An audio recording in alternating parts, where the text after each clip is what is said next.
where history's shadows cast long, unsettling doubts, the truth lies buried. From cryptic wartime codes to assassinations that scarred generations, unearth the secrets the world tried to forget. Hosts Tim Gardner and Eli Frame guide you through a labyrinth of unanswered questions, where every clue pulses with danger and intrigue, and perhaps an opinion or two. It's not all facts because history never is. Welcome to the Ciphered Past.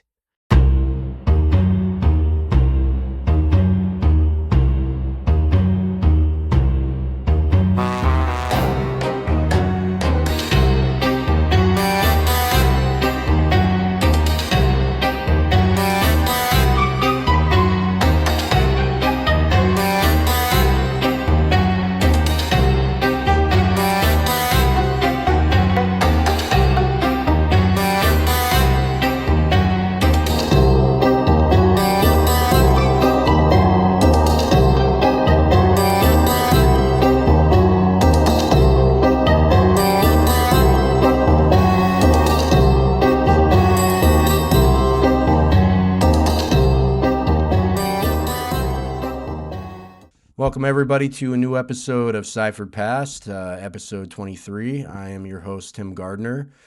We want to thank you guys for joining us. We know you have options, and it's a pleasure to have you guys here. I want to welcome in my co-host and the man with the master plan, Mr. Eli Frame. Eli, how are you, bud? Doing great. How you doing, Tim? Doing great. And thank you. And I know everywhere's cold right now, so I tip my hat to everybody. And ironically, up here in the Northwest, we're pretty calm and mild, which is really weird. And our friend who's joining us tonight, he is actually a show favorite and a friend of the program. You've checked his channel out before. You love him. He was on with us earlier back in October. He's the man with the master plan, is Mr. Eyes Wide Open. Thank you for being on the show with us, man. Thank you so much, Tim and Eli. It's a pleasure to be here. Happy to have a good conversation today. Absolutely. And before we start, I just want to say that the feedback that we got from the first episode has been phenomenal. People love you, man. So keep doing what you're doing. The research that you're doing is really breaking a lot of ground, and we're proud to have you on. I appreciate it. Yeah, and I'm on a bit of a hiatus on the whole JFK thread right now, but I'm going to be returning to it big time in the second half of this year. Yeah.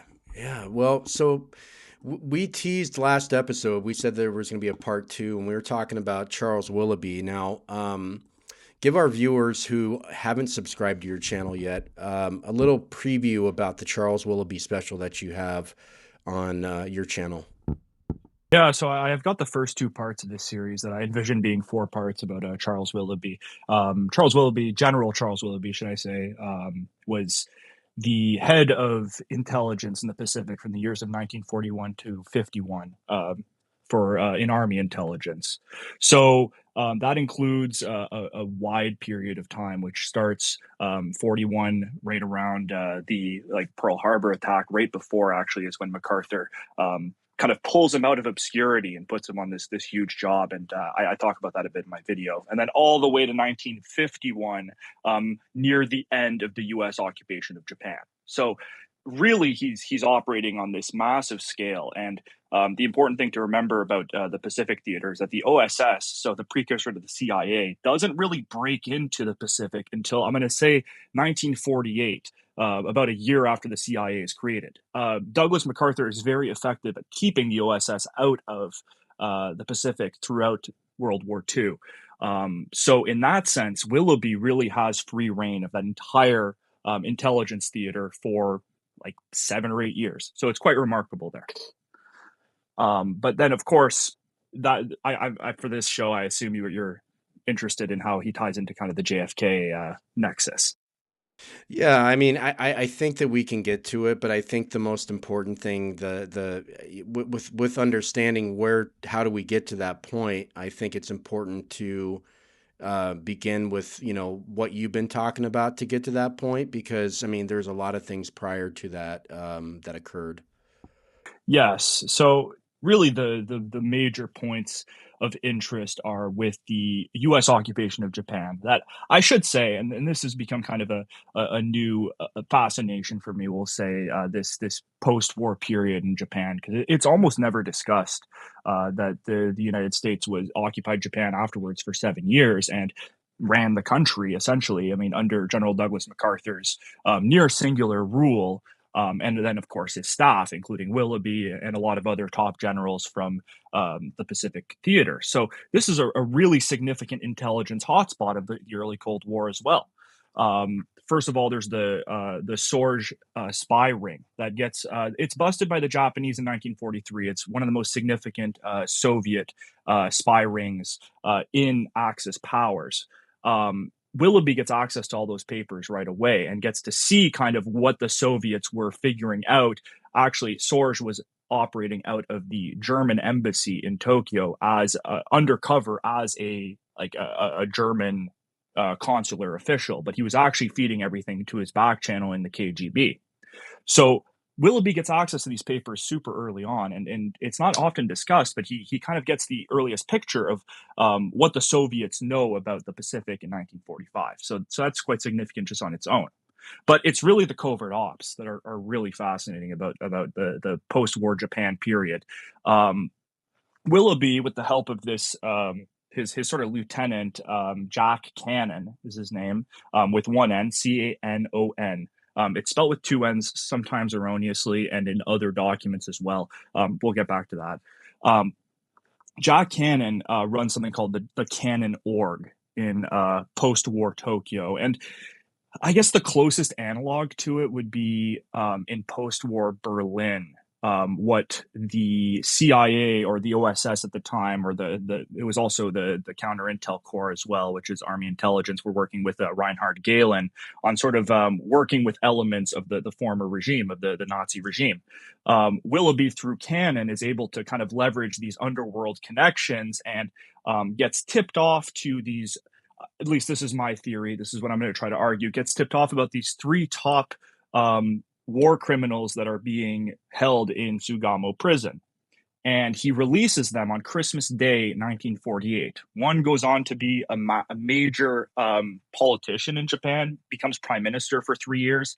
His grandson is Shinzo Abe, the prime minister who was assassinated in 2022.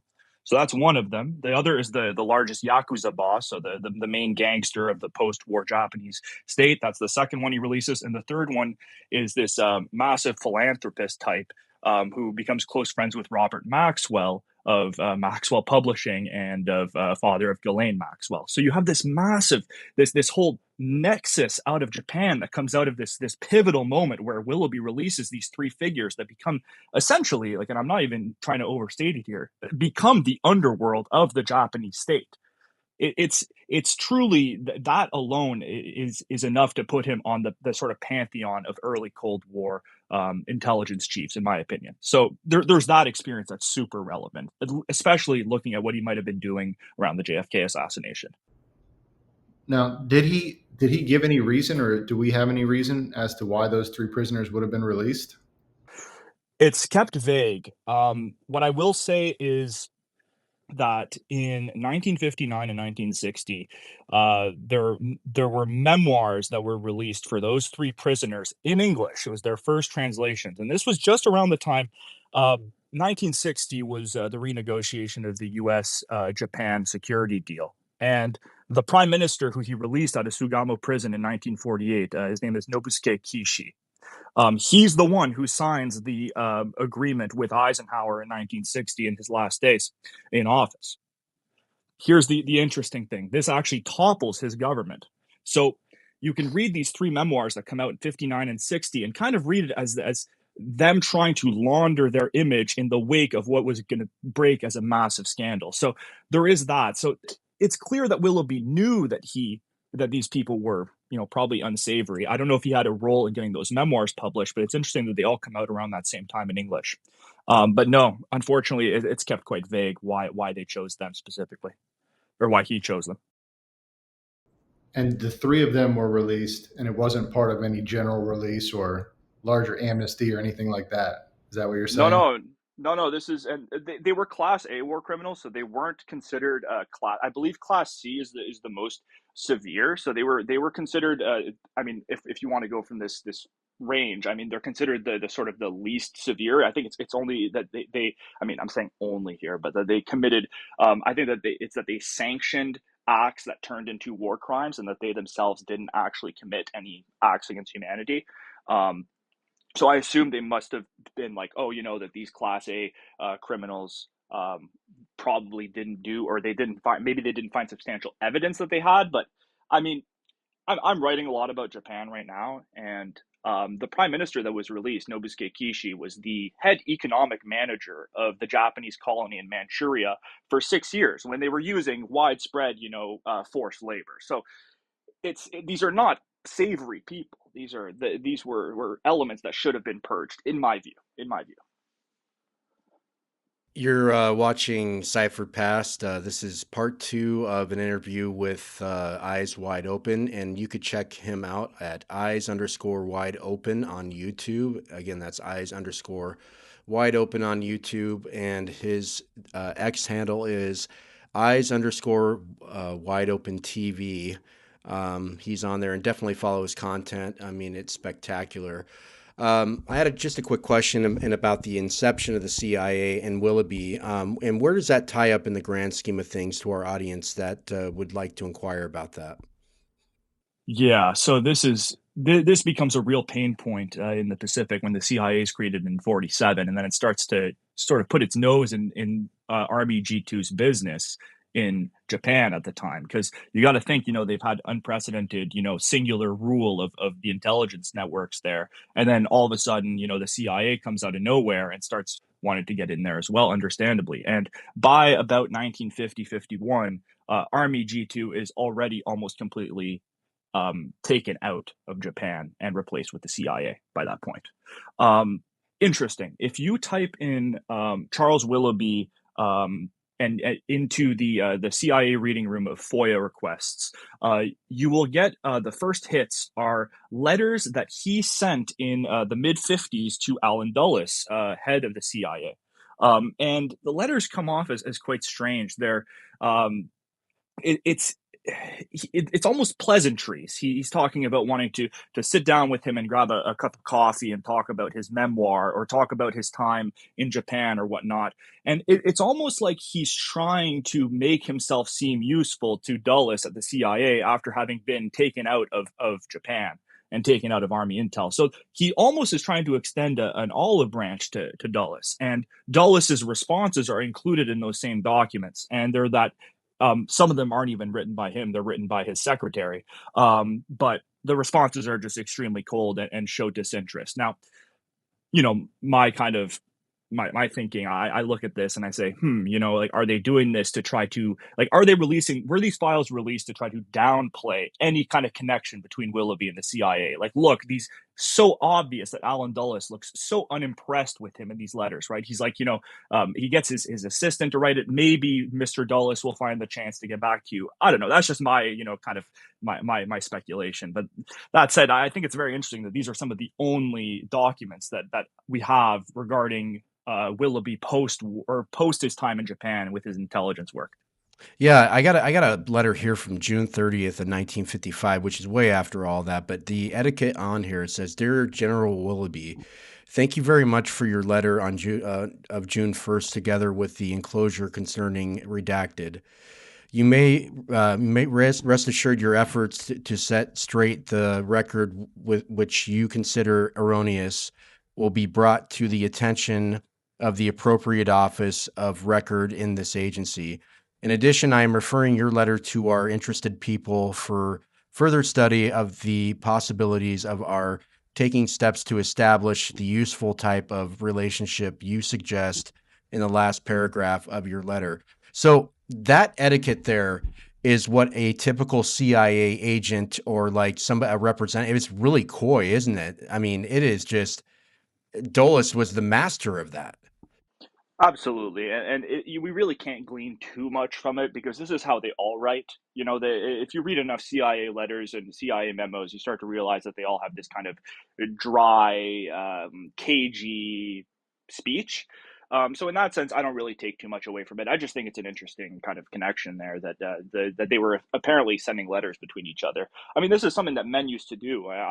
This is something I read about all the time. Men used to write letters to each other. You know, it's it seems like an alien world, but I guess it's something that people did. No, no, that's interesting. I mean, so at this point, Willoughby's out of work, right?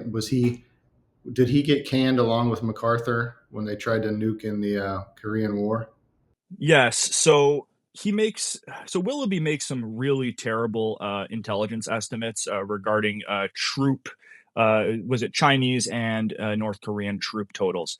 I have thoughts about that as well that are maybe a bit more I'll say speculative in that sense. This is kind of what Willoughby is known for now, is these terrible estimates. He's often termed America's worst spy chief in history, which I think is a bit of a far cry, and is honestly, I think, part of the myth that has been constructed around him to potentially downplay his significance. I say that as well because I think that there is a distinct possibility, and this comes down to Willoughby's later political work, that he might have potentially doctored the numbers and made them look potentially weak to try to draw in a stronger contingent of troops in Korea, knowing that they would have to push the forces back. And then potentially, if he could draw in a big enough contingent, push China out as well and install a Republican government there. He did have pretty close ties with the government in Taiwan, Chiang Kai-shek down there. Um, but also just by creating by having these false estimates, um then it could create the surprise and then draw in a larger response, is what I'm trying to say. So I don't really take the estimates debacle too seriously. I There are indications, actually, while he was in the Pacific, that he was making bad estimates as well at the end of the Second World War. So it could just potentially be a flaw of his. I think his strength was in covert ops, and in terms of like being a straight army intelligence chief, in terms of having to do, like, for example, troop estimates and reconnaissance and that sort of stuff. I think that these were probably his weaker points, if we want to see both sides of it in that sense. Because this guy, he was really he started his career as an intelligence attaché in embassies, as like an army intelligence type in those roles. And then afterwards, he has a very prolific career in the officers, like army officer colleges, where he becomes a professor and a teacher. So in that sense, I don't know if his prowess was really in terms of actual military work. And I think he was much more a spy in that sense, a spy in an army uniform. Right. Okay, so he's out of work this time. Now, I might be Right. Sorry. Yeah. So sorry. He leaves at the same time as MacArthur. He's actually not relieved from service. He's not called back like MacArthur is, but he leaves with him. Sorry. Yes. okay. And he ends up in Texas, right? And he starts publishing or, associating with some interesting organizations. Is that That's right. That's right. Yes. So in the mid 50s, he takes on a side gig, actually, and this is important. He takes on a side gig as a sort of a PR man for the leader of Spain, Francisco Franco. He works for him for a couple of years, and I note this in my documentary. The only footage that I've been able to find of Charles Willoughby is this. I believe it's from early 50s television spot, where he's essentially working as a PR man for Franco's Spain. He goes on there and he talks about how the United States should form a formal alliance with him, and soon enough, actually, a few months after that program comes out, the U.S. generals go over to talk about bases there, which becomes a real issue in Spain over the next 20, 30 years, because the U.S. does put bases there and then they become controversial. Anyway, so in that sense, we could see Willoughby as playing a role in that sort of bringing Spain back into the kind of the Western order, if you want to say Western post-war order, because I'll remind you, Spain was kind of iffy in the war. They were neutral. There was the Spanish Civil War, where it was a proxy battle between. Anyway, so he helps usher them back into the NATO camp.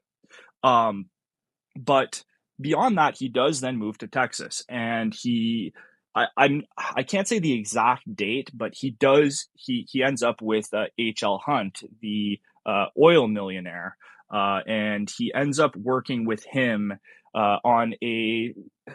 So it's always portrayed as a media organization, but it's not really that. It's more of an intelligence outfit. It's called an International Intelligence Digest.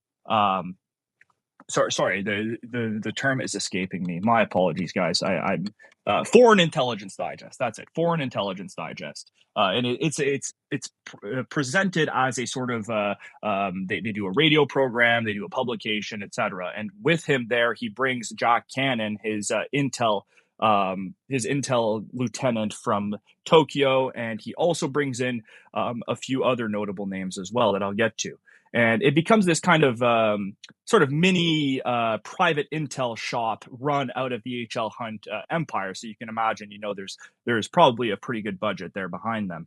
And so they're running this, and they're running in the same circles as guys like Jack Crichton, who's Army Intel, the 377th, I believe, volunteer Army Intel unit in Dallas. So they're running in these same circles as that. And Crichton is just one step removed from George H.W. Bush and that whole kind of oil circuit as well. So, he's really cutting his teeth in the private intel world of Texas. But there are indications that these links extend beyond Texas and also into Florida and Cuba, with Jack Cannon. Again, I'll remind everybody who was running the Canon org in Tokyo in the post-war period. He ends up actually in Castro's Cuba in the first days of the Cuban Revolution. I've tracked down through interviews and newspaper articles at the time, and just disparate pieces of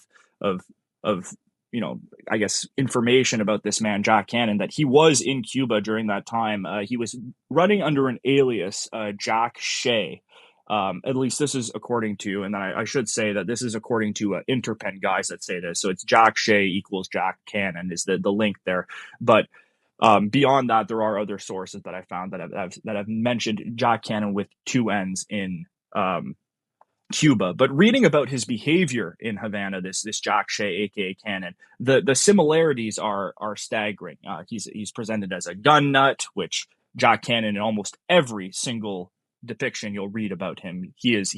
They always mention that he's a gun nut, and he loves shooting things. He loves shooting animals out the car. I mean, this guy is a total character. I mean, he's pulled right out of a spy novel. I mean, there's this one story of him in post-war Japan. He's driving around in a car and he's shooting at stray cats on the street while driving out of his. It's madness, and these stories keep coming up too. Like, for example, in Cuba, the story that was published, it was published in like a gossip page. It's at Errol Flynn's party. So the film star Errol Flynn is throwing a party in Havana in 1959. And who shows up but tourist police officer Jack Shea, a.k.a. Cannon, brandishing two guns. He walks in and he threatens Errol Flynn, who apparently backs off and lets him do what he wants. So he goes in there and causes some trouble. And interestingly, I actually interpret this situation this way, because Errol Flynn's in Havana at the time to film a film called Cuban Rebel Girls, which is a pro-Castro flick that he was filming, where he was trying to. It actually started as a pro-Batista flick. Batista gets overthrown, so Flynn has to kind of go back in the drawing room and rewrite the script so it becomes pro-Castro. And then he goes around and he does this sort of, it's like half documentary, half narrative about, the revolution, whatever else. And then you got Jack Shea coming in here brandishing two guns. And if I was to extrapolate, telling him, what the hell are you doing here? This is Uncle Sam's, about to be Uncle Sam's newest enemy, and you're coming in here making films for him. Are you out of your mind?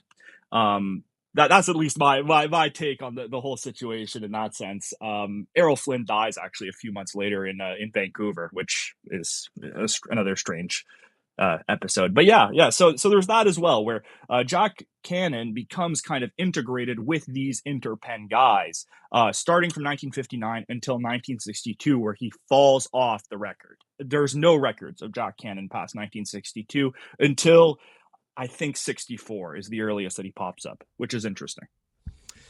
That is interesting. So do you think that he was using an alias from 62 on that nobody knew? I mean, he was pretty much just a ghost. I mean, do you think that's a possibility that Cannon could have been a ghost and off record, like nobody knew who he was? Yes, definitely. If I had to guess what he might have been going as, and this goes into kind of, I'm going to be exploring this. This is giving a real preview of what I'm going to be getting into in these next Road to Dallas videos later this year.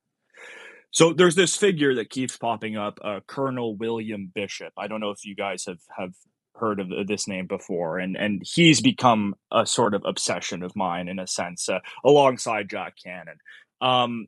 William Bishop, allegedly anyways, I think he exists. I'll say this. If you look up Colonel William Bishop, you'll get his gravestone. And his gravestone is this very, very simple little plaque on the ground that says Colonel William Bishop, and then it has, I believe, the places that he served as well, which includes Vietnam as well, which I have looked and have not been able to find anything about his Vietnam service, if that even existed. The reason I say this is because I believe that Colonel William Bishop could have easily been a sort of a name used or an alias used by either multiple people or by Jack Cannon or by there's a few other people as well. But I do believe that this name could have been used by multiple people. Now, the William Bishop story always goes that he got his start in the Pacific in Korea as an intelligence officer under Charles Willoughby. So that's where it all starts, is he starts as a Willoughby guy. And then he picks back up in the Dominican Republic in, I believe it's 61, right after the Bay of Pigs. Trujillo, the dictator of Dominican Republic, gets killed. William Bishop is always associated to that operation, and he claims later in life, I believe to author Dick Russell, that he took the shot that killed Trujillo. At least the man that Dick Russell was sitting in a room with that was claiming to be Colonel William Bishop. Again, I've read Dick Russell's interview in The Man Who Knew Too Much of Colonel William Bishop many times, and I really need to get Dick Russell on the phone at some point, because I need to ask him what this man was actually like. Because if you look him up, the only picture you get is this really grainy photo, Colonel William Bishop, that is, of an elderly man in an army uniform wearing sunglasses. And it looks like an official military photo, except for the sunglasses and this really strange grimace he's putting on. It's a really bizarre photo. If you look up Colonel William Bishop, it should be the first hit. So the whole story seems kind of suspect to me. But if we are going to just go by the narrative, this is a man with international assassination experience who worked under Willoughby, who is now operating in presumably the same theater as Jack Cannon and this whole nexus. Could this be the alias that Jack Cannon was running as during 1963? I think it's possible, because the name Bishop brings up a lot of questions as well, because there's obviously Maurice Bishop as well, which is like the one of the big kind of like question marks of the JFK assassination, right? Yeah, and what's interesting is I looked it up on Spartacus Educational, and I sent this to Eli, but unfortunately it doesn't look like it came through. But there's a paragraph in here after you mentioned about Trujillo in the Dominican Republic. It says, Bishop was also involved in Operation 40, a CIA hit squad set up before the Bay of Pigs invasion. Frank Sturgis, another member of Operation 40, later explained, this assassination group, Operation 40, would, upon orders, naturally assassinate either members of the military or the political parties of the foreign country that you were going to infiltrate. Crazy. Yeah, I mean, Operation 40 started as it was a group of 40 Cuban intelligence assets recruited by Cubans and Americans as well, should I say, but mostly Cubans, former members of Batista's armed forces and special police, including Felix Rodriguez as well, importantly, were put together, and they were going to be they were going to run behind the Bay of Pig invaders as they walked up the beach and as they walked through Cuba to get to Havana. They were going to follow them and purge. Essentially, there's a memo about this. I believe it's a member of the Kennedy staff who wrote this in a memo, and honestly, a hero for writing that, because it's bravery, honestly, to put that on paper. Yeah, because they were going to come through and kill the political enemies, right? They had assassination lists. Correct. That's it. That's exactly what they were there for. They were there to get the political situation in order, right, following the invaders. Yeah, it's interesting you brought up Bishop, because I remember this picture from The Man Who Knew Too Much, and it is hilarious to look at. But I seem to remember also him telling Russell that he knew Angel and Leopoldo, who went to Odio's house with Oswald, or the Oswald impersonator, and seemed to claim they were Alpha 66. And he referred to, I mean, he seemed to have, or at least portray himself as having, a lot of inside knowledge on the JFK assassination. And I think he was also tied to Eladio del Valle, on things that, right. So commentaries or books that we've read, right? So as you said, this may have been Jack Cannon himself, and the Interpen guys and Sturgis are notorious for, stretching the truth, or they seem to have been everywhere, and I think they were in a lot of places, but they also, like to make themselves look really good. So it's hard to parse through it all, but he's a really odd character in that Russell book. Bishop is.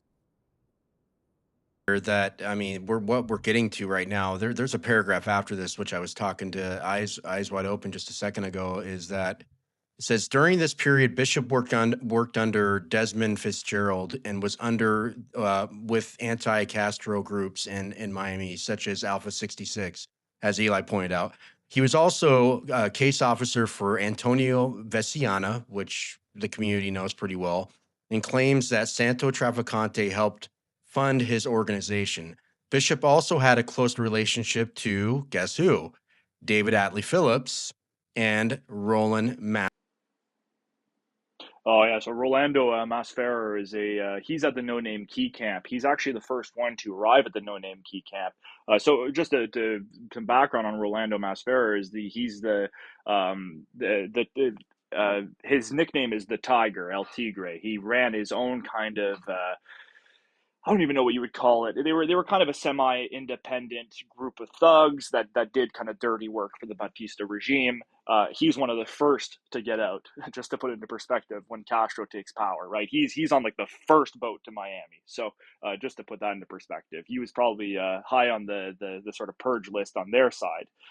So anyways, he ends up in Miami, and he becomes just essentially like this is going to sound maybe crude, but like a troublemaker type, like almost he gets into like sort of terrorist activity later in his life, where he dies in a car bomb actually, but he was doing his own car bombing in Little Havana. Nasty fellow though, nasty guy. I mean, this is a killer, and he, again, as I said, was the first guy at the No Name Key Camp in the Florida Keys, until somebody gets shot at his camp and there's a police raid. Would you think, okay, so there's a police raid that's happened at No Name Key, which I should note here. No Name Key is where the Interpen guys first set up in like early 1960. This is where Jerry Patrick Hemming and Frank Sturgis first set up, because Sturgis, I believe, is funding Interpen. I believe anyways. And this is what I've read in most sources, that he's the one that's somehow getting the money, potentially from the CIA, to fund Interpen. So they show up at No Name Key after there's already been a murder there, or not a murder, sorry, but a shooting incident that has been that has a police report and has been investigated. So they then show up there, and somehow there's no security there's nothing stopping them. There's no follow up. They can just set up a camp there and pick up exactly where Masferrer left off. It's remarkable. And you see this with these interpen guys all the time. They're like, they're like Teflon. They just slip out of these situations. For example, I was following the movements of Lauren Eugene Hall and William Seymour in like late 1960, so summer 1963, around Florida, and they get arrested 4 or 5 times in South Florida with guns, bombs, everything you could imagine. Illegal firearms. They get caught with even drugs at one point, and they claim that they're bringing morphine patches for the guys at No Name Key from a doctor out in L.A. Anyways, they make it out of every single one of these interactions with the cops with nothing. Nothing. They just slide right out like it's nothing. It reminds me in a way actually of if you've read the book Chaos by Tom O'Neill. It reminds me of Charles Manson in a way of how he can just slip out of custody with the blink of an eye, and he'll be doing the most horrendous crimes, and he'll just slip away, So it's the same thing with these interpen guys. They One last question. Eli's got one for you, but I have an obvious question. It's just a comparison. But the fact that Oswald came back with Marina from Russia with pretty much no questions asked back in our ultimate time where we had this Cold War crisis going on, it kind of reminds me of what you just talked about how they were able to set up camp without any questions asked. It's sort of the parallel there for me is like for them to come back with we don't know if like Marina was related to the KGB in any way, right? So like for them to come back, no questions asked, just come on into the country. That's crazy. It's sort of that may kind of relate a little bit to that interpen type thing that you're talking about.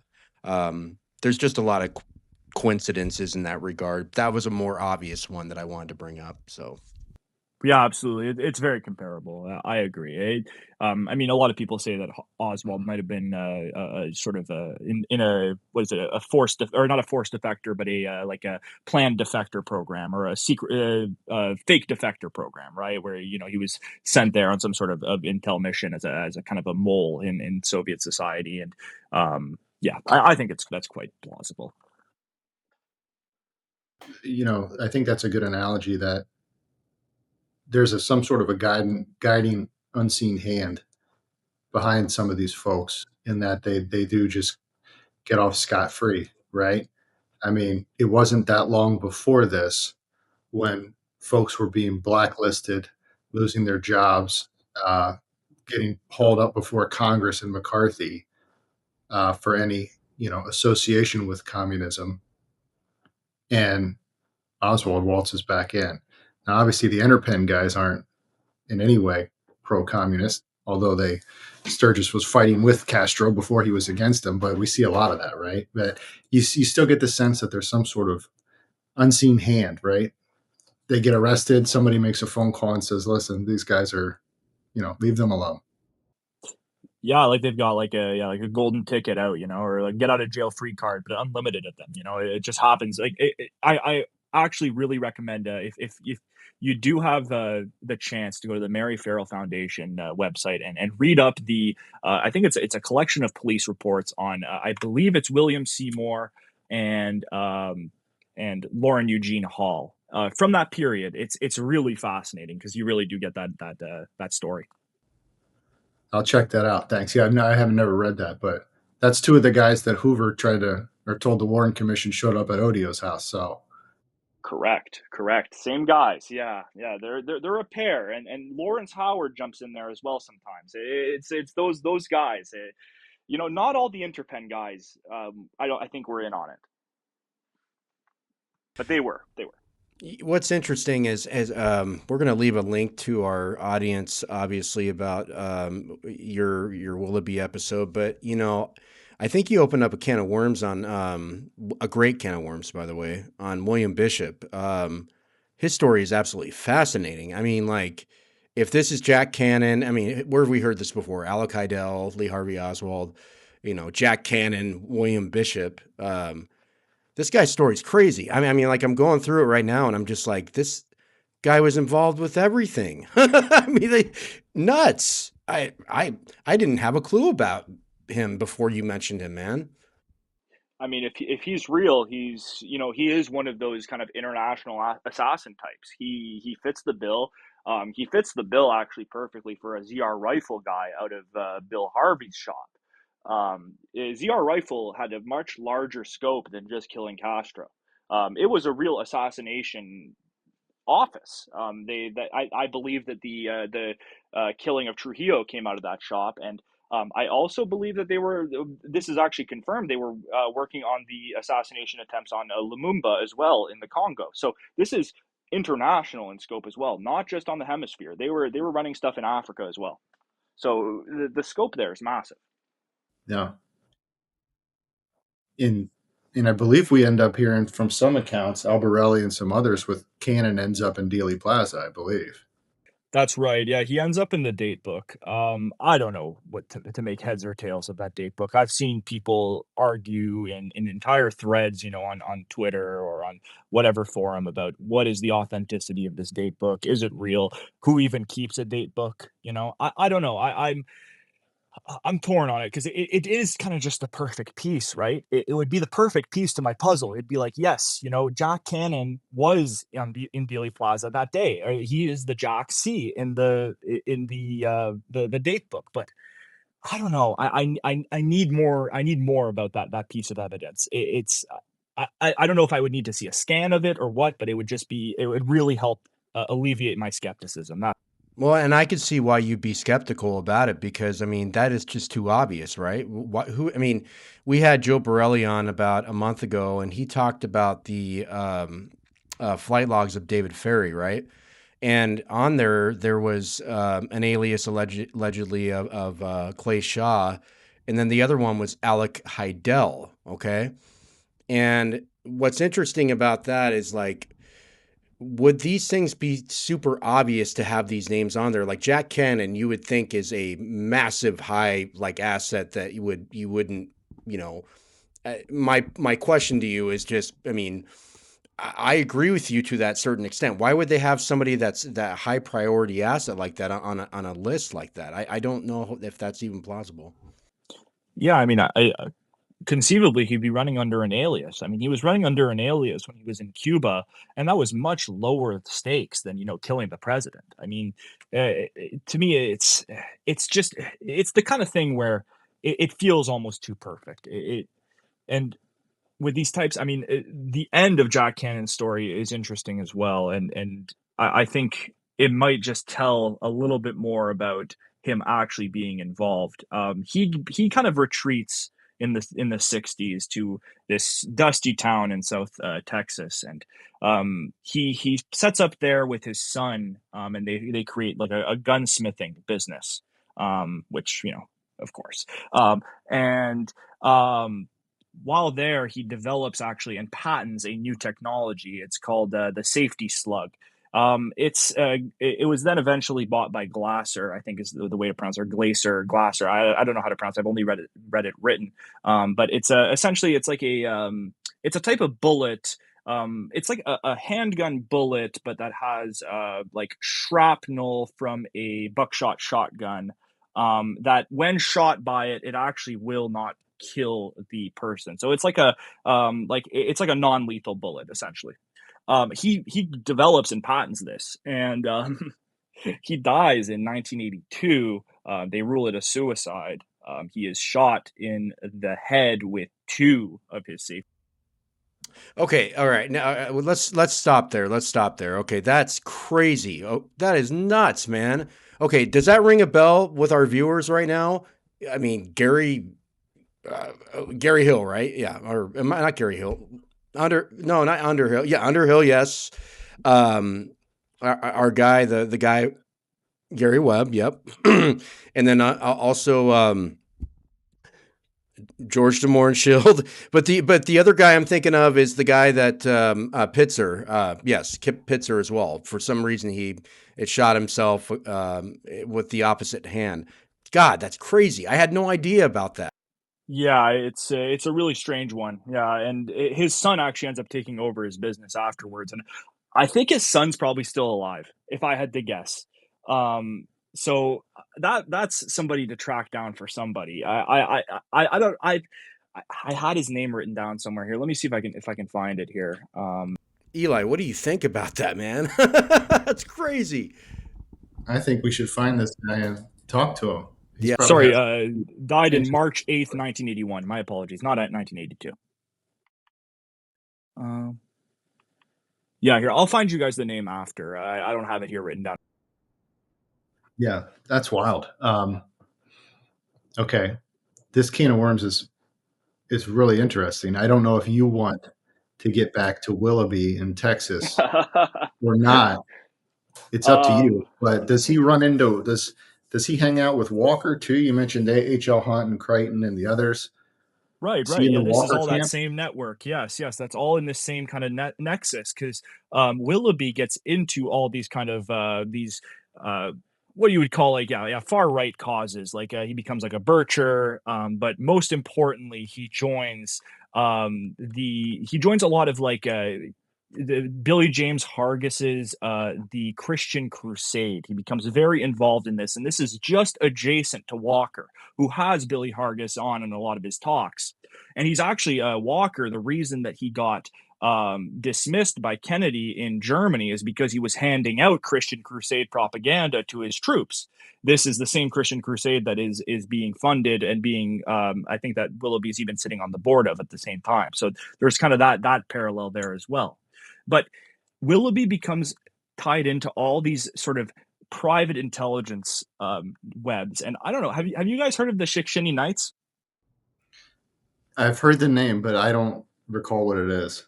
So Willoughby joins this organization called the Shikshini Knights of St. John, which is a group of retired military men and a mixture of kind of like college professors and that this sort of type of cross section, mostly intelligence officers in Shikshini, Pennsylvania. So if you look at the state of Pennsylvania, it's actually the town of Shikshini. It's this very small town. There is a DuPont element kind of linked in there, but Shikshini Knights of St. John. So it's a group of former military men mostly. So in that group, you get guys such as Philip J. Corso. Philip J. Corso was head of the Counterintelligence Corps in Rome from 1942 to 45 when the rat lines were being activated. He ends up actually serving under Eisenhower on what's called the Operations Control Board under C.D. Jackson at Time Life magazine, the man who buys the Zapruder film. And this is interesting because Willoughby actually is, he has an on and off fling with Claire Booth Luce, who is Henry Luce's wife as well, right? So there's this huge like Time Life link here where Willoughby could have very conceivably played a role in the Zapruder film ending up on C.D. Jackson's desk or ending up in C.D. Jackson's possession because he would have been right in Texas at that time with those Time Life links. Like this is serious. But let me interject real quick. But there's nothing to see here. Nothing. We're not supposed to question anything. Nothing's related either. Not. So Philip J. Corso is one. And then you also have a Pedro Del Valle, and this is where I kind of get into my area of research. So Pedro Del Valle is a former Marine general in the Pacific during World War II, who was serving under the Eisenhower kind of umbrella. And he may have first met Charles Willoughby in Okinawa at the end of the war. So he ends up joining the Shikshini Knights as well, and he's closely linked with a lot of interesting, what you would call, I mean, this is, I'm not even going to mince my words here, borderline neo-Nazi types in the United States. And he gets plugged into the European circuit as well with the neo-fascists out in Europe. Pedro Del Valle actually hosts a lot of Italian fascists that would end up doing the bombings in Italy at Annapolis Naval Academy in 1962. He ends up hosting this kind of seminar with, the way that it's written is CIA, Army intelligence, and Italian lecturers to lecture on the on the concept of false flag attacks on domestic soil. Of course, this is interesting with giving Kennedy, right? If we see Kennedy as a false flag, and Willoughby's plan was to have Kennedy get killed, blame it on a Russian patsy, and start a war with the Soviet Union, what he's been dreaming of. that there you start to have a concept, and there starts to be this sort of a false flag element to the Kennedy assassination that adds a new twist. Mm. And it says here on occultworld.com, thank you for telling me about the Shikshini Knights, but it says, despite their lurid reputation and certain conspiracy theories dealing with the New World Order, the Shikshini Knights are a smaller conservative secret societies group. And it says its membership has included a number of retired generals from the Second World War era, including Charles Willoughby, former chief of naval or of intelligence for General MacArthur, and a very few figures with significant power or wealth. And then it says it does apparently have significant connections with other extreme right-wing groups in America and Europe. One of members, for example, was an editor for the John Birch Society magazine, American Opinion. See John Birch Society. Yeah, that's nuts, man. I mean, that's another can of worms I never expected to go down tonight, but that is nuts, man. I mean, well, it adds a whole element, right, with the Minutemen as well, right? Sorry, I'm in New Orleans. There's a big Minutemen presence there around the 544 Camp Street office. Guy Bannister runs the Minutemen outfit in New Orleans, which plugs into Pedro Del Valle. He's plugged into the Minutemen as well. So there's sort of these like the militia movement pops up in interesting ways throughout the JFK assassination canon that I've been tracking quite closely, and I think it's quite interesting. Jack Cannon, for example, the name Jack Cannon shows up, and I'm not 100% sure it's him, but it's a Jack Cannon from Texas. He shows up in 1967 for an interview in a local paper as the Grand Dragon of the local Ku Klux Klan group in this Texas town. Jack Cannon again. And the picture that they include in the interview, I will say, it doesn't look unlike him. The problem is the age of the person that they interview does not match up with the real Jack Cannon. But again, I think that there could be something there. So when we talk about Willoughby's, like, we'll get back to how, like, because right now what I'm looking at here, it says that he believed democracy was weak and inefficient. He was also viewed as an authoritarian control as necessary to stop communism. Now, we talked about his communist aspect, about like how to stop that, and we've heard other stories about people in the CIA, especially it was to stop communism, and obviously when Kennedy was back channeling with Khrushchev, they looked at that as a cardinal sin and looked at him as a traitor. So with the way that Willoughby handled his outlook and view on communism, did that mirror a lot of what the CIA and other high intelligence agency looked at communism? Yeah, I think Willoughby's anti-communism came from a kind of a unique place. He viewed himself almost as he would be the type to join the Shikshini Knights. Let's just put it this way. He viewed himself more as a European aristocrat than he did as an American army general. He was born in Germany to supposedly aristocratic stock. Supposedly, there are very few records, actually, and this comes up in one of the biographies on Willoughby. The author tried to find David Foy. He tried to find the records of Willoughby's kind of his ancestry that shows that he's part of the nobility, and he wasn't able to find anything. Or he found a marking that was the name that Willoughby claimed, but it was misspelled. So anyway, so on that, there's a bit of a question mark there. But he was more almost in the European mode. He had a strong kind of a Russophobic strand within him as well. That it was almost more so a hatred of specifically of Russian Bolshevism, and he had this sort of like this yearning to fight it off and to see a return. And in other words, I mean, in many ways, he was a fascist. He worked for Franco's Spain. He openly celebrated Mussolini until his later years. And he even got an award from Mussolini's government while he was serving as an attaché in South America in the 30s. So, I mean, he was clearly running in those circles as well in the post-war period. So I would say like he was in many ways he had stronger anti-communist bona fides than the CIA even did. I mean, many claim to this day that the CIA was a bit wishy-washy when it actually came down to it. I mean, they were supporting Castro in the early days. Castro, of course, didn't come out as a communist until 1960, but it's not like this guy was really not hanging around communists. I mean, he still had Che Guevara around him at the time. So, it doesn't take a genius to figure out what's going on there. I always found that a little suspect in that sense. I don't think that the CIA was communist per se, but I think that they were willing to play ball when it was politically expedient at times. Whereas Willoughby, it was a sort of fanatical hatred.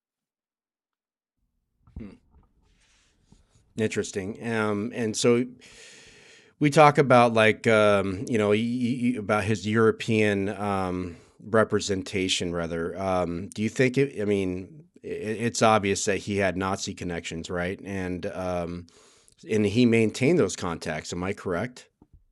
Yeah, so well, he's in Spain, right? I'll say in 1952 to 54, and this is just around the same time that Spain is becoming a real sort of international hotspot for we'll say on the run Nazis and on the run fascists from the war, right?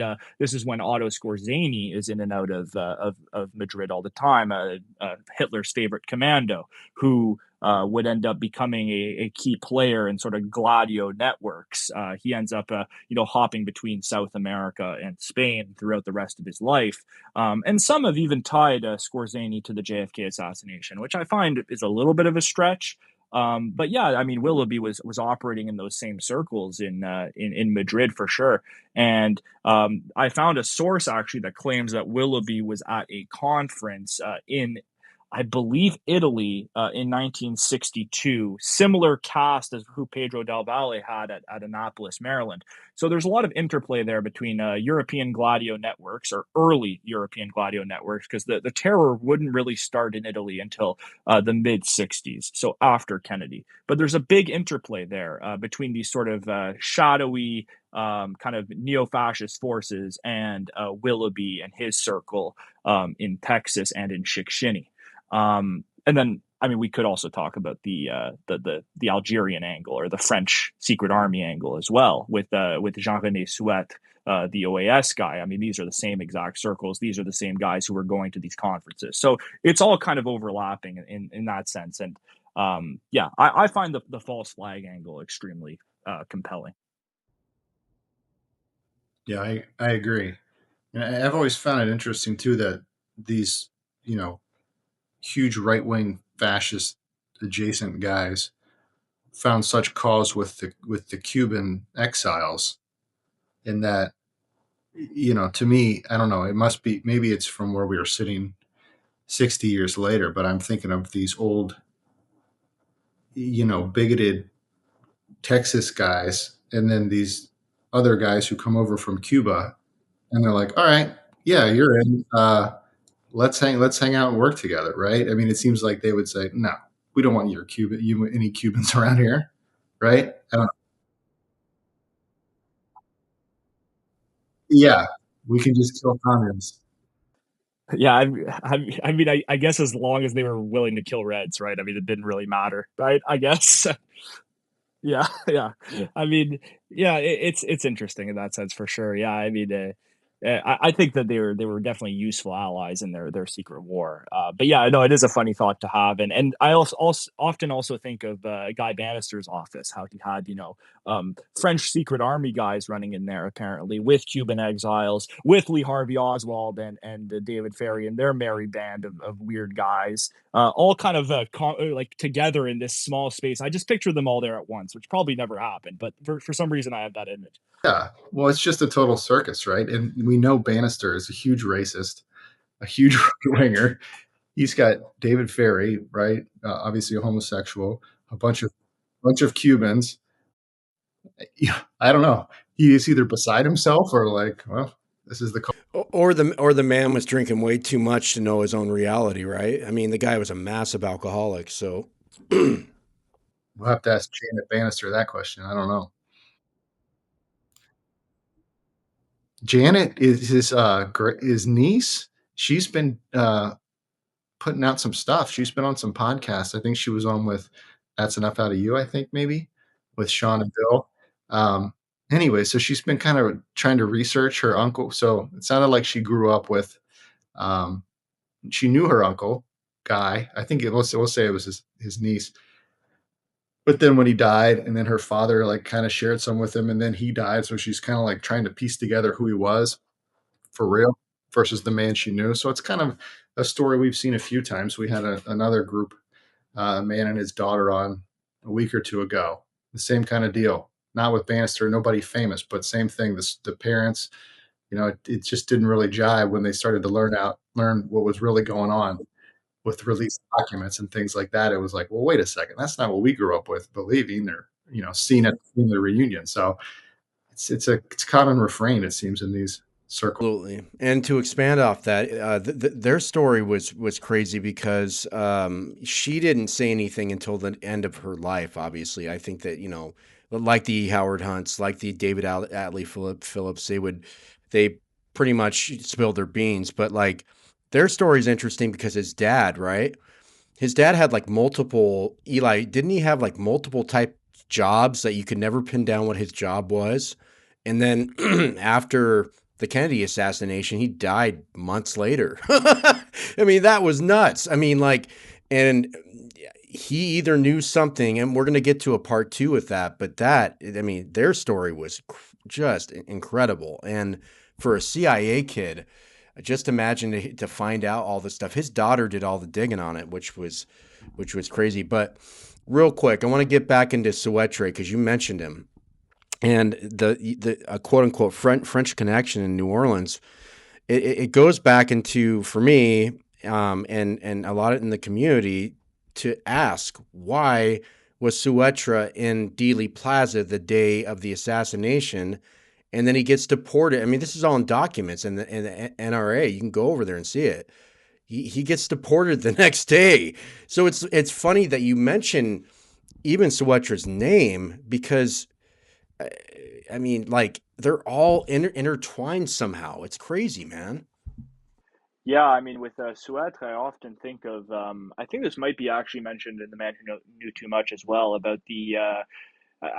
It was a comms guy at a U.S. base in Europe who was monitoring comms. I believe on the day or before the day of the assassination, and he gets this notification that a major assassination is going to happen. And these are the same comms channels as the French OAS, the secret army. So the same organization that René Souet comes out of. So he's getting these calls, and he makes a big cry about it, and everybody's like, okay, whatever, whatever. And then the next day, Kennedy dies. So in that sense, there are indications that there could have been a French secret army aspect to it. And I mean, these are the guys these would have been shooters. I mean, Souet was a marksman. He was a sniper in the Algerian War. So, I mean, in that sense, he would have been kind of perfectly cast for this to be one of the shooters. Yeah, and he fits within what you were talking about earlier, the Bill Harvey, QJ Win, uh, spotter network in Europe, right? Absolutely, yeah, that same kind of network as well. And yeah, I mean, the one hang up I have with kind of putting a French angle in it is like, there's plenty of good shooters in the United States. Like I wonder if maybe it's a stretch to say that they would have used a foreign asset, especially a European asset. But in that sense, the one thing that I will say is that French President de Gaulle had gone through his own series of assassination attempts in the previous year from these OAS types. So it could have been that they had experience in these types of operations. So the CIA or the Army G2 or whoever then took one of these guys and said, okay, let's just use the guy who has already done a similar operation in Europe, right? Yeah. Although he didn't work with De Gaulle, so I don't know if I'd want to hire him. I don't know. That's what I mean, right? Yeah. There's that problem too, right? They all failed, so yeah. Yeah, that's interesting. All right. Yeah. So Tell us about where you're going to go with your channel this first half of the year or this year with the road to Dallas, and kind of what you have in mind. You're starting here with Willoughby, right? Yes. So I have all these Japan videos I'm working on right now. I'm this is a whole kind of side plot of my research right now. Is just I've been doing this massive series on the history of modern Japan. Currently I have like 8 hours done on my Patreon, and it's going to be about 10 to 12 hours, like a full docu-series on the making of modern Japan, 1860s to 1941. I really got into this because of Willoughby. Funny enough, I tripped into Japanese history. I've read a dozen books since then, and I've become just like extremely fascinated about it. So I'm doing that first, but that'll be done by about the middle of the year, and then after that I'm going to get back to my regularly scheduled programming. So we'll finish up Willoughby, which will pick up perfectly right at the end of my Japan series, because it'll jump right into post-war Japan, which is where Willoughby is, and he'll be operating in those circles. I'll also be able to talk about the politics, et cetera, et cetera. And then I have the fourth episode after that. So after Japan, it's going to be the Korean War, and then also the beginnings of Willoughby's kind of work with H.L. Hunt and into those far right networks in Texas. And then I want to go back to the road to Dallas, which will pick up in Florida, mid 1960, probably just as Interpen is making the jump over from Cuba to Florida, is where I want to start. And I have 5 episodes planned in Florida that are going to cover a variety of topics. I want to do one on No Name Key. I want to do one about probably Colonel Bishop. I'm going to do one, I think, about the Biopoly raid. I don't know if you guys have read about that. I find that this is the perfect, especially for layman's of the JFK assassination. You give them the Biopoly raid, and it kind of just lays out all the players in a nice, neat little package.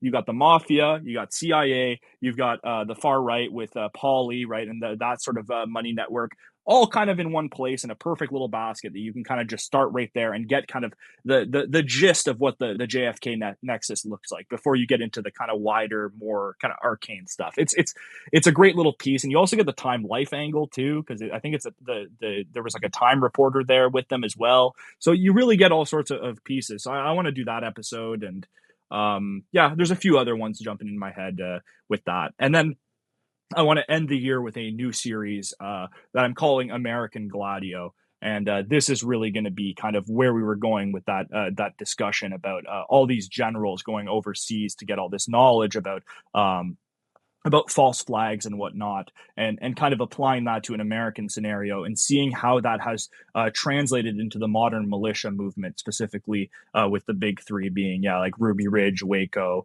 and from there, and OKC.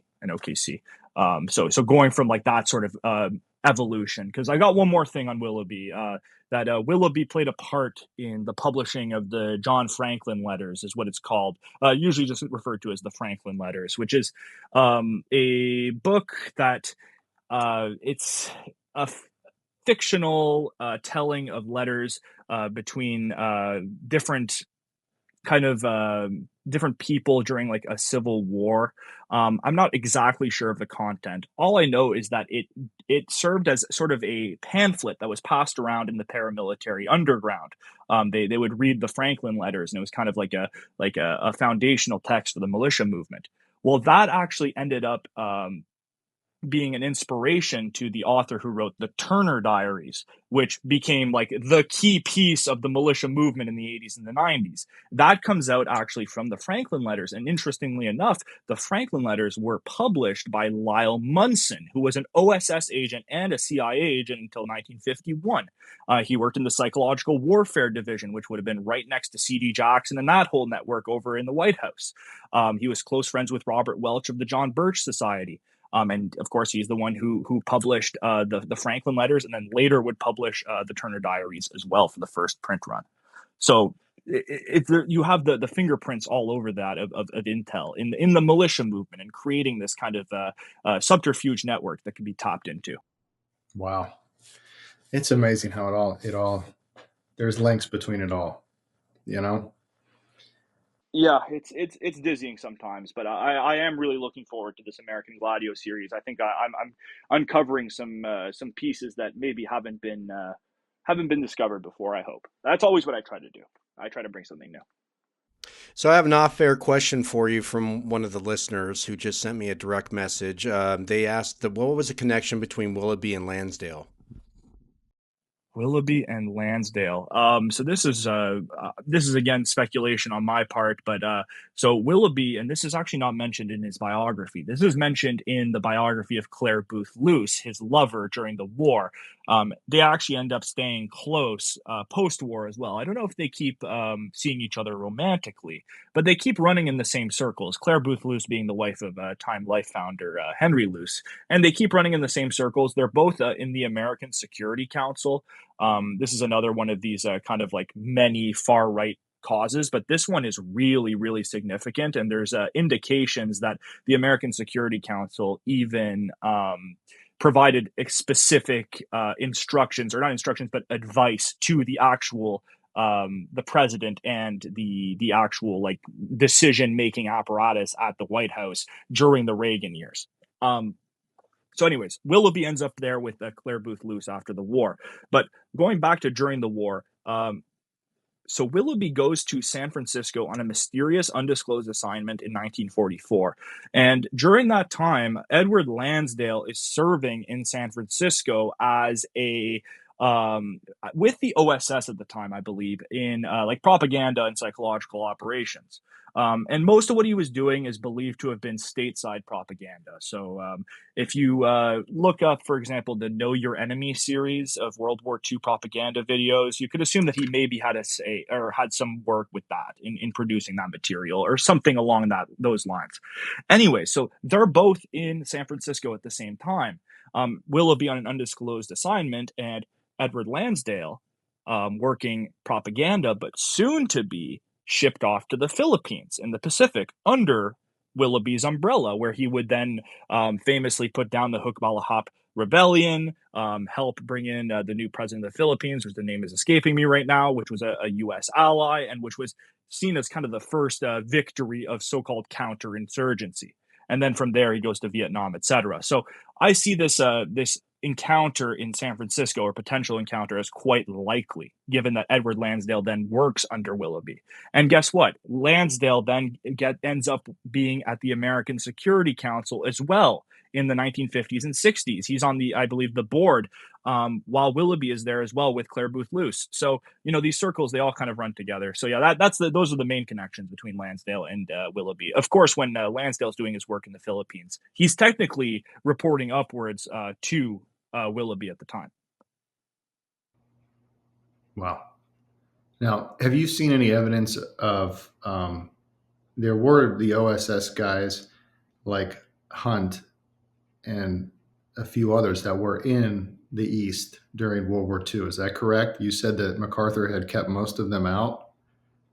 Yeah, so they were in China. They were in China. Okay. Yeah, so the OSS had free reign in China, but they were kept out of the Pacific. Okay. And this is late war too. Like this is they break into Burma. They go in via Burma, the Burma theater with the British. That's how they get in there. So they start in Burma and then they make their way into Southeast Asia. They support Ho Chi Minh with the Deer Mission. And then they pop up into South China. And this is all under Paul Halliwell at the OSS. Detachment 202. Crazy. Well, just to give okay, so it's Eyes Wide Open. He's with us tonight for part 2 of the interview that we did from part 1, and where we mostly talked about the JFK assassination. But it's interesting because for any new researchers that go on this, my friend, they really need to know the lay of the land in order to really figure out what's going on with this case, don't they? I mean, like everything that you bring out, whether it's the Willoughby or like even the post thing with the CIA's Blonde Ghost, the video that you have. You need to understand kind of the whole picture before you really understand the JFK assassination. Am I right, or am I wrong? Yeah, I mean, it's you really need to. I mean, the more you learn about kind of CIA history and the history of Cold War intelligence during the 50s and 60s gives you a better indication of how the JFK assassination would have conceivably been pulled off, or and what pieces would have been in play if the CIA was involved, which I always say almost 100% they were involved, in my opinion. I mean, their fingerprints are all over the material everywhere, and they have assets in so many places that are so close to these potential shooters and potential plots that I think the most, the very least, the most benefit of a doubt you could give is that the CIA at least knew that the plot was going to happen, at the very least. So, in that sense, yes, I think learning about the Cold War in general and learning about all this stuff is very helpful to learning about the JFK assassination. But that said, go dig into to. There's no better place to start than just digging into the Mary Farrell Foundation or the FOIA requests in the CIA and all these kind of archives. The Internet archives have tons of documents there that you can go through and look at. And there's no better place to start than the primary documents, because that's where I find the real nuggets. Yeah. Now, the question for benefiting Tim and I think, but hopefully some other folks. When you're starting out with your research like this, when you pick a Willoughby, whomever, and you go to Mary Farrell or your particular website, these documents obviously get unwieldy. And we've got different versions floating around, some redacted, then unredacted later years, but they're all stored up there. How do you keep straight everything that you've gone through to avoid all this duplicative work, right? So you're doing Willoughby and you're doing them for days and weeks, and then you got to be at times when you're like, I've already read this report. You know, I read another version of it, right? Because it's saved in 5 locations. Uh, how do you really keep track of all that? Is it certainly not in your head? I mean, I think at this point, I think I've actually read every single declassified document about Willoughby or that's mentioned Willoughby. I think I've gotten them all. Like I have done double, triple, quadruple, centuple searches of these archives, right, just to try to find every single one. So I think I'm there. But no, I use a really, really useful program. It's free, the base version, anyways. You can't do unlimited stuff with it with the free version, but you get enough. I use the free version still, and it's great. It's called Obsidian. It's you can not only is it good for storing notes. So what you do is you create subjects and you can keep notes on that subject, and you can create your own hyperlinks within your document. So it's like you're creating your own wiki in a way where you can put in like blue links that will link back to your other notes. And then on top of that, there's a visual component as well. So I use the canvas mode to create these kind of mind maps where I link up all the people, and then I can keep my notes under their picture and then link them physically on a map. Like I'm trying to think the best way to describe it. It's like a corkboard map, like a classic, red string corkboard, like conspiracy map, right? But you're doing it on the computer, and you can play with the pieces and move them around, and then inside each node is all your information that you've saved as well. So when I'm doing my research, when I sit down for like a research session, I'll you know I'll look at my map and I'll say, okay, like what aspects of it like need to be bolstered more? Do I need to like find more pieces, or like, oh, in this video I want to go, in this direction. So I'll look at like places where I need to flesh out more or find more information, and I'll just go there and kind of add pieces and add pieces, and it eventually becomes this massive kind of like I'm looking at it now, like a massive kind of spread of different nodes of the are all surrounding Willoughby as kind of the central character here. And then I've got one for Okay. Thank you. Yeah, I'll have to check that software out. Because it gets to be, you feel like you're rehashing the same stuff. So it's honestly, it's a revelation, this piece of software. I had it recommended to me like a year and a half ago, and before I was going nuts doing it, because you try to keep notes in like a standard Word doc, and it's very hard to organize properly, and to keep everything kind of cohesive and to keep things easy to find. At least that's what I found.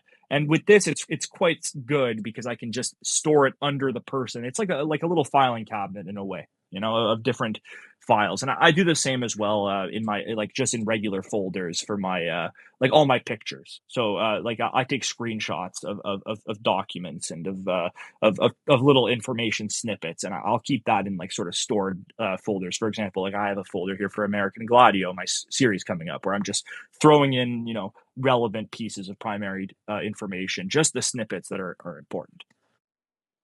Yeah, I cannot. Frankly, I'll just be blunt. I can't wait for this episode on Bishop that you're going to put out, man. I mean, his story is insane. I thought that. I mean, I almost knew about all the characters and regarding the assassination, but I had no idea about Bishop, man.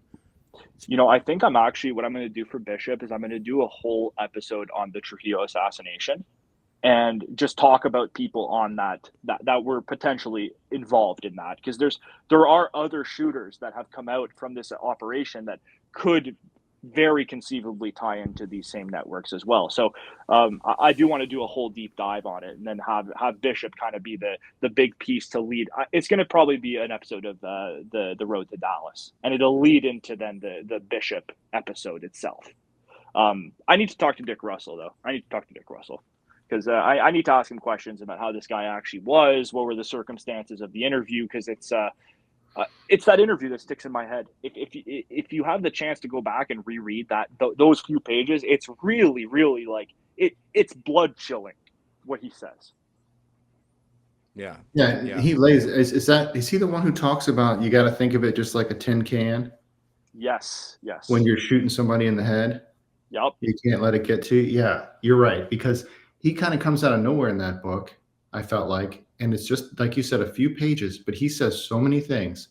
And he talks about, like I said, Alpha 66, oh, yes, this guy, that guy. I can't tell you too much, but, it was like, well, where did this guy come from? And why does he think he knows all this stuff? And then kind of disappears. And he's dying of cancer, too, eh? You remember that? He's dying of cancer, and he dies like 6 months after Dick Russell interviews him. Yeah. It's wild. That to me almost validates his confession more. That this is like basically a deathbed confession that Dick Russell got out of him. Yeah.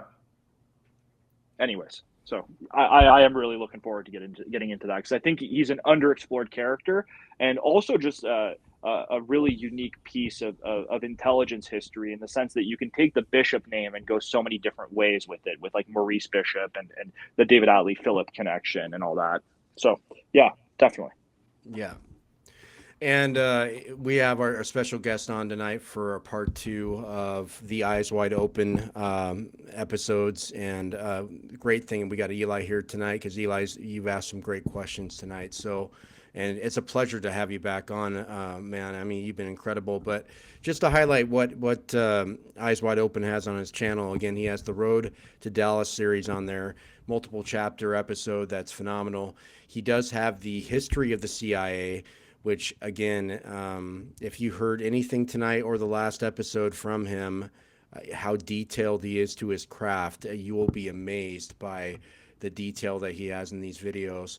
And, of course, the one that we talked about last episode is Ted Shackley, the CIA's blonde ghost. And we won't get into Shackley this episode, because that would be another whole episode. But, again, just these characters, man. I mean, how they are just so tied down through everything, through time, from prior to the assassination, to the assassination, and then post.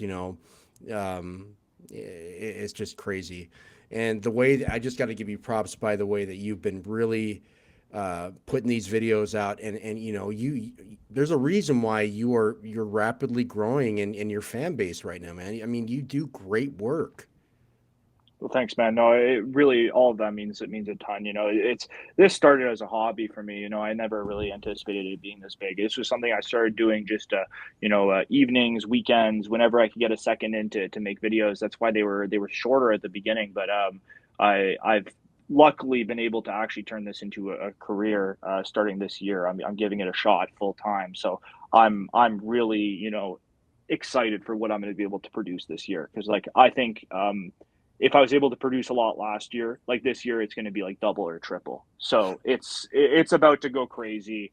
I've had so many topics that I've wanted to talk about for so long that now I actually have the time to. So once I get out of Japan hell, I'll call it for now, but it's going to be great. But once I'm out of that, then we're going to get back to the meat. And yeah, no, I mean, there's a lot to cover still. This map, I'm going to say, just for those first 5 episodes of The Road to Dallas, on my Obsidian map, that's about 1/5 of what I have written here. So I still have a lot of material to cover. Wow. Well, let us know if there's anything any way we can help you out, because your work is fantastic, and anything we can do to support it. Thank you so much, and likewise, as always, I'm happy to help in any way, and offer my services. Absolutely. Well, as soon as we get closer to the Gladio series, I mean, obviously we want to have you on a couple more times before that happens, because we do want to talk to you more about the Shackley thing that you and I touched on the first episode. I think it's important for our audience, and I think it's important for the community to know the importance of Ted Shackley, and how of a just rancid individual this guy was. And to do a sneak preview to our audience for the next episode that we have you on down the road, will you give our audience a little bit of a synopsis of Ted Shackley? Yeah, we can talk Ted Shackley next time for sure. Yeah, that would be fun. Yeah, I mean, the thing is, my videos only cover Ted Shackley up to 1962, 63-ish. I mean, he has a whole second career basically after that. I mean, he gets into, like, he ends up in the Western Hemisphere division, the coup in Chile, the Phoenix program in Vietnam, the secret war in Laos, Iran-Contra, BCCI. I mean, this guy, it's like it goes on and on and on for right reason. I mean, this is one of the true spooks, right? The true spy masters.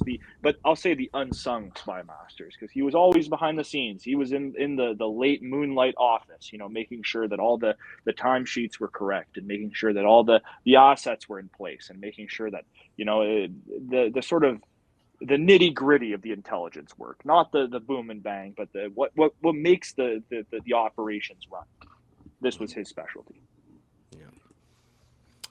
Well, with every one of our shows, but before we wrap it up, we have a segment called Final Takes, and Eli and I usually give our takes first, and then we let our guests do the final take of the show before we close out. So without further ado, I'll go ahead and start. Eyes wide open, I want to thank you again for being, taking the time to do this. Your creativity and just the way that you are pushing the narrative and making it so important for people who don't really know about this, are starting to learn and know the truth. It's easy to put things together if you actually learn, read a book, and like you said earlier, read a document, start gathering the information together, then you're able to see what the whole puzzle is able to bring you, right? So continue to do that. Look at the important work that Eyes Wide Open is doing, or just read books and, network with the right people, and you'll start getting there. And I just want to encourage people that are getting into this to really keep going. And thank you again, Eyes Wide Open, for being with us. Eli, go ahead, man. Yeah, I just wanted to applaud you for using a medium too that is, technologically advanced and compelling in a way that gets the important meat of these stories told in a very interesting way, in a way that's accessible to the younger generations now, our generation included, and the younger, because I always want to find ways that we can get more of this history information, specifically the Cold War, out and in a digestible form to the younger generations, versus just another book, another research book. And you found a fantastic way to do it. So I just want to applaud you and say, keep it up. And like I said, let us know if there's anything we can ever do to help you. Well, I really appreciate it, guys. Thank you. And, it's always a pleasure to come on the show, and I'm happy to come on another time for sure. That said, I guess for the final words, it'll be Read The Man Who Knew Too Much by Dick Russell. pick up a copy, read it again. Read the the Bishop interview if you're going to read anything at all. It's blood chilling stuff, and it's also I think that beyond that, the book just has so many nuggets of information. I mean, we didn't even talk about Richard Case Nagel if we're going to talk about Japan, right? I mean, if we're going to talk about Lee Harvey Oswald, right? I mean, that was that was Willoughby's stomping ground 8 years earlier, right? So there is a continuum there. Not saying that Willoughby knew of Oswald, but I digress. Anyways, thanks for having me on, guys. Really appreciate it. Absolutely. Thanks, man. Been great. Absolutely. Yeah, thank you so much. And we look forward to part 3. So if down the road, we'd love to have you back on if you want to come back on for part 3. I appreciate it. No, really appreciate what you guys are doing on here too. It's a really great forum of conversation, and I just think the more information out there, the better. All right. We agree. I agree. Absolutely. Well, we hope everybody has a good week. Stay warm. It's cold out there. And like I say every episode, the truth is out there. We thank you for watching, and we'll see you next episode.